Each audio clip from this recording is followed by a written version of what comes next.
Challenge number 4 powder challenge. 3, 2, 1. என்னம்மா இருமா. இட்லி மிளகா அப்படி ஆமா செம்மையா இருக்கு. வீட்லயே அரைக்குது. 3, 2, 1. மிளகாத்தூள். அதுவே காரம் அடிச்ச மாதிரி இருந்துச்சு. 3, 2, 1. மிளகாத்தூள் இதே பெப்பர். சாம்பார் பொடியா?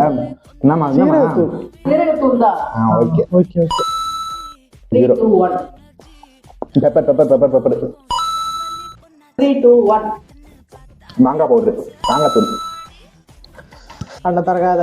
ஏய் நான் தரக்கல, நான் மூடி உன்னதான் பாத்துக்கிட்டு இருக்கேன். மூடி என்னையே பார்த்து அப்புறம் எப்படி பாப்ப? காலி ஆனியன் என்ன இப்படி இருக்குது? 3, 2, 1. காலி சாம்பார் பவுடர். 3, 2, 1. கரம் மசாலா. வரவே இல்லை மேடம். கையில இருக்கு. கரம் மசாலா. கரம் மசாலா. போராள். இன்னும் ஒண்ணு கூட மாத்தார். வெற்றியுடன் வர 3, 2, 1. Onion powder. Garlic powder. Garlic powder. இந்த 4ஆம் நம்பர் சேலஞ்சோட வின்னர் நான் தான். பவுடர் தெரிஞ்சு வின் பண்ணிட்டேன். நெக்ஸ்ட் அடுத்த சேனல் பார்க்கலாம்.